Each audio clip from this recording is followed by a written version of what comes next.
কৃষ্ণনগরে প্রয়াত মায়ের চক্ষুদান করে হাজতবাস এবং জামিনে মুক্তির পরেও আতঙ্কে রয়েছেন তার ছেলে। পুলিশের ভূমিকায় ক্ষোভ প্রকাশ করেছেন তিনি। মৃতার ছেলে সমাজকর্মী অমিত চাঁদ শেখ কৃষ্ণনগর কোতোয়ালি থানায় আইসির ভূমিকায় প্রশ্ন তুলেছেন সমাজকর্মী। মায়ের চক্ষুদানের সম্মতিপত্র থাকা সত্ত্বেও গ্রেফতার করা হয়, অথচ যারা বাড়ি ভাঙচুর করলেও তারা এখনো অধরা।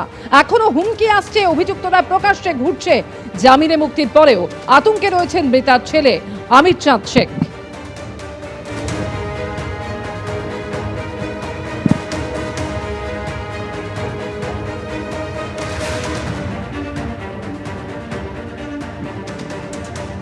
মায়ের চক্ষুদান করার পরে 3 দিন কাটিয়েছেন জেলে, এখন জামিনে মুক্তি। তার সঙ্গে কথা বলবো, এই মুহূর্তে রয়েছেন আমাদের সঙ্গে। সপরিবারে জেলে কাটাতে হলো। আপনার মায়ের পূর্ব অনুমতি ছিল এই চক্ষুদানে, তার সম্মতি ছিল, মরণোত্তর চক্ষুদান তিনি করে গেছিলেন। তার সত্ত্বেও দেখা গেল যে পুলিশ আপনাদেরকে বাড়ি থেকে এসে সপরিবারে গ্রেপ্তার করে নিয়ে গেল, জেলে কাটাতে হলো বেশ কয়েকদিন। এই সম্পূর্ণ ঘটনা আপনাকে কি অভিজ্ঞতা দিল? দেখুন, এখানে হচ্ছে আমি জানি না যে আমাদের যে কৃষ্ণনগরের থানার আইসি সে কোন পড়াশোনা জানি কিনা, সেটা আমার সন্দেহ। কারণ হচ্ছে ওনাকে টাইম টু টাইম আমরা সমস্ত কাগজপত্র দেখিয়েছি, দেখানোর পরে উনি বলছে এগুলো কোনো কাগজ নয়। এবং উনি নিজে আমাকে তো গ্রেপ্তার করছেন রাত তখন 1টা বাজে, তখন বলছে যে কালকে কোর্টে তুলবেন, অর্থাৎ 9 তারিখে কোর্টে তোলার কথা বলছেন। তো আমি ওনার কাছে বসে রয়েছি, একবারও তো উনি জিজ্ঞাসা করতে পারতেন যে বিষয়টা কি বলুন বা আপনার কাছে কি ডকুমেন্টস আছে দিন। জানি না উনি কার কাছ থেকে কি নিয়েছেন বা কী নিয়েছেন। আমি থানাতে বসে রয়েছি, অন্যান্য পুলিশকর্মী যারা আছেন তাদের সঙ্গে কথা হচ্ছে, কিন্তু উনি একবারের জন্যও আমার সঙ্গে কিছু কথা বলার প্রয়োজন মনে করেননি। তাহলে নিশ্চয়ই অন্য কোনো উদ্দেশ্য ছিল ওনার কাছে যারা অভিযোগ করেছে তাদের সঙ্গে নিয়ে ওনার অন্য কোনো উদ্দেশ্য ছিল, সেই উদ্দেশ্যটা উনি চরিতার্থ করার জন্য এটা করেছে। অভিযুক্ত ওই আইসি এবং এই যে অভিযুক্ত 9-10 জন, এদের এগেনস্টে আমরা কমপ্লেন করেছি। এদের ইমিডিয়েট আইনি পদক্ষেপের জায়গায় নিয়ে আসুন, তাতে রাজ্যবাসীর ভালো এবং সরকারের পক্ষেও ভালো। কলকাতা মেডিকেল কলেজ আমাকে কর্নিয়া কালেক্টের সার্টিফিকেট দিয়েছে, আমি এখানে ট্রেনিং হয়েছে, আমি কালেক্ট করতে পারি। তাহলে এটা আমি তুলে নিয়ে এর উপরে অশোক স্তম্ভ এবং government of West Bengal, health department সব লেখা রয়েছে। এইবার আমি তাহলে সরকারি কাজ করছি, সেই সরকারি কাজে বাধা দেওয়া মানে তার কী করতে হবে? তার যে আইনি যে পদক্ষেপ সেটা করবে। আপনাদেরকে গ্রেপ্তার করলো, আপনারা সপরিবারে গ্রেপ্তার হলেন, কিন্তু যারা আপনাদের বাড়িতে এসে চড়াও হলো, আপনাদেরকে এরকম একটা হুমকির সম্মুখীন হতে হলো যাদের দ্বারা, তারা এখনও বাইরে ঘুরে? হ্যাঁ, তারা এখন বহাল তবিয়তে বাইরে ঘুরে বেড়াচ্ছে, কোনো ব্যাপার নেই। এবং হচ্ছে দেখলে পরে আর কি টন্টিটারিও করছে, এবং আমরা আতঙ্কিত। কৃষ্ণনগর কোতোয়ালি থানার আইসির ভূমিকায় প্রশ্ন তুলছেন সমাজকর্মী অমিত চাঁদ শেখ। গত 10 তারিখ কৃষ্ণনগর কোতোয়ালি থানার আইসি কি বলেছিলেন শুনুন।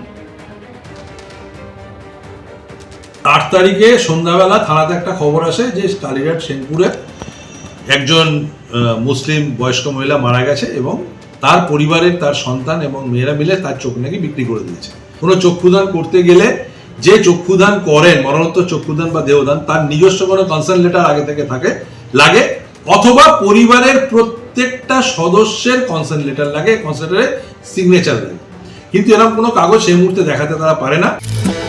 নির্বাচন যত এগিয়ে আসছে ততই রাজনৈতিক চাপানুতোর, রাজনৈতিক দরজা শোনা যাচ্ছে ব্যারাকপুরের রাজনৈতিক মহলে। সরকারি দল যারা আছে দায়িত্ব অবশ্যই তাদের উপরে বর্তায়। এখন ক্রাইম রেটটা যদি আগে 100 থাকতো, তাহলে এখন ক্রাইম রেট হচ্ছে 2-3% ম্যাক্সিমাম। প্রতিদিন তৃণমূলের মদতে তাদের খুন সন্ত্রাস চলছে। কি বলছেন এখানকার মানুষজন সোচ্চারে? তারা কি বা বলছেন ফিস করে? শোনার চেষ্টা করব সেই সব কিছুই, কান পাতবো ব্যারাকপুর অঞ্চলে। তাহলে চলুন ঘুরে দেখি ব্যারাকপুর। উন্নয়ন তো নেই, উন্নয়নের নামে চুরিটা বজায় রয়েছে। যে কোনো কাজ করতে গেলে যে কোনো গুন্ডার সাহারা নিতে হবে, ব্যারাকপুর অঞ্চলে না নেতার সাহারা নিতে হবে। কিছু না করতে পারলে তাহলে পুলিশ দিয়ে আপনাকে জেল খাটতে হবে। এখানকার পরিস্থিতি কিন্তু খুব ভালো। ব্যারাকপুর অঞ্চলে তো সেরকম কিছু নেই, অ্যাডমিনিস্ট্রেশন বলতে কিছু নেই। ব্যারাকপুর শিল্পাঞ্চলে উজ্জ্বল ভবিষ্যৎ আছে। ব্যারাকপুর পৌরসভা, টিটাগড় পৌরসভা আর এই দুই পৌরসভার যত ওয়ার্ড আছে সেই সবকটাই কিন্তু ব্যারাকপুর বিধানসভা কেন্দ্রের অন্তর্গত। গত বিধানসভা ভোটে এখান থেকে তৃণমূলের প্রার্থী হয়ে জিতেছিলেন রাজ চক্রবর্তী, পেয়েছিলেন প্রায় 69,000 ভোট। দ্বিতীয় স্থানে ছিলেন বিজেপির প্রার্থী চন্দ্রমণি শুক্ল, তিনিও পেয়েছিলেন 59,000-এরও বেশি ভোট। রাজ চক্রবর্তীকে এখানে শুধুমাত্র বিভিন্ন অনুষ্ঠানে পাওয়া যায়, সাধারণ মানুষ নিজের দুঃখ দুর্দশার কথা বলার জন্য রাজ চক্রবর্তীকে পান না। আমাদের মাননীয় মুখ্যমন্ত্রী মমতা বন্দ্যোপাধ্যায় মানুষের জন্য 365 দিন ভাবে এবং নানা রকম ভাবে মানুষের পাশে থাকে। ব্যারাকপুর অঞ্চলকে ইন্ডাস্ট্রিয়াল ডেড বডি বলা হচ্ছে, কাদের ওপর দায় চাপাবেন? অবশ্যই তৃণমূল। সরকারি দল যারা আছে দায় তো অবশ্যই তাদের উপরে বর্তাবে। সবাই মিলে এটা করেছে, শুরু করেছে সিপিএম, তারপরে বিজেপি। তৃণমূলের যিনি বিধায়ক, তার নেতৃত্বে যারা এখন কাউন্সিলর হয়েছে, তার একটা বড় অংশ সমাজ বিরোধী। মানুষের হাতে কাজ নেই বলে এই ইন্ডাস্ট্রিয়াল বেল্টে ক্রিমিনালাইজেশন বাড়ছে। অনেকটা কন্ট্রোল, অনেকটাই ক্রাইম রেট কমেছে। এই বিভাজনের রাজনীতির বিরুদ্ধে আমরা মানুষের রুটি রুজির সংগ্রামকে নিয়ে এগোচ্ছি। ব্যারাকপুর অঞ্চলে তোলাবাজি বা সিন্ডিকেট চক্রের প্রভাব আছে? চারিদিকে ছড়িয়ে রয়েছে তোলাবাজি আর দাদা, এখানে গুন্ডা মাফিয়া রাজ চলে। 15 বছর ধরে ব্যারাকপুরটা করাপশনে ভরে গেছে। ব্যারাকপুর পুরোপুরি মনে করি যে শান্তভাবেই আছে। তৃণমূল মদত দিয়েছে। এখন অনেক বেটার, অনেক ভালো, অনেক শান্তিপূর্ণ। মানুষ যখন দেখে অন্যায় হচ্ছে, অবিচার হচ্ছে, তখন তারা প্রতিবাদ করার জন্য রাস্তায় নামাই উচিত।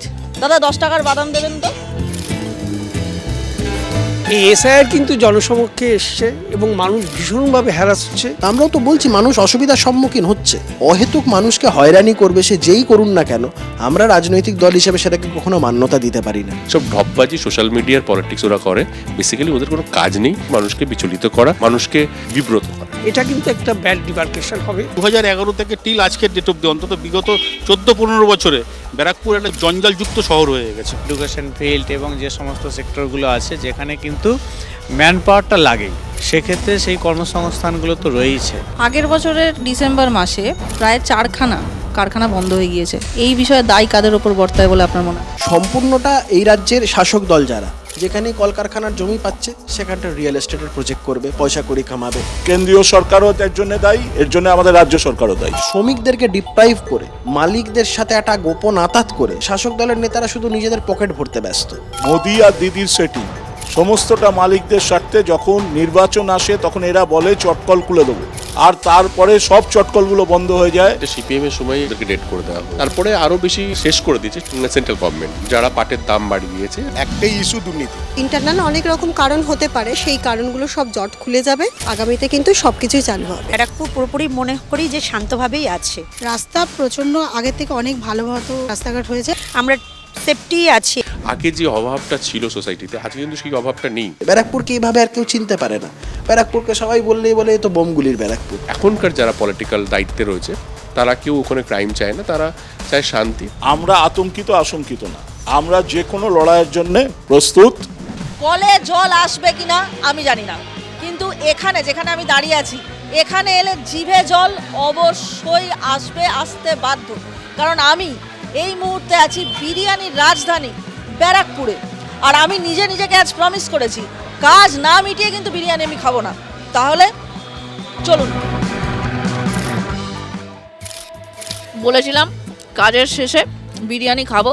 আমি আবার কথা রাখতে খুব ভালোবাসি, বিশেষ করে খাবার সংক্রান্ত কথা দিলে তো আমি রাখি। কিন্তু বিষয়টা হচ্ছে এই বিরিয়ানি খাওয়ার একটা বিশেষ কারণ আছে, জানেন? কারণটা হচ্ছে যেহেতু আজ আমি একজন সাংবাদিক, ইউটিউবার, কন্টেন্ট ক্রিয়েটারের পরিচয় ছাড়িয়ে আজ আমি একজন সাংবাদিক, তাই আমি খবর নিতে এসেছিলাম যে বিরিয়ানি হওয়ার আগে ঘি ঢালা হয় না বিরিয়ানি হয়ে যাওয়ার পর ঢাকনা খুলে ওপর দিয়ে হাত ঘুরিয়ে ঘি ঢালতে হয়। এই খবরটা আমি আলটিমেটলি পাইনি, কিন্তু আপনাদের আজকে আমি প্রচুর খবর দিয়েছি। আশা করি আপনারা সেই খবরগুলো শুনে একটু হলেও ইনফরমেশন পেয়েছেন। তাহলে এবার আমি চলে যাচ্ছি না, এখানে তো থাকতেই হবে। বিরিয়ানিটা নাহলে কে শেষ করবে বলুন? ওটা আমায় করতেই হবে, কিছু করার নেই। কিন্তু বিষয়টা হচ্ছে আপনারা দেখতে থাকুন তারকার চোখে তারকা কেন্দ্র, চোখ রাখুন এবিপি আনন্দ। এবিপি আনন্দ, এগিয়ে থাকে, এগিয়ে রাখে।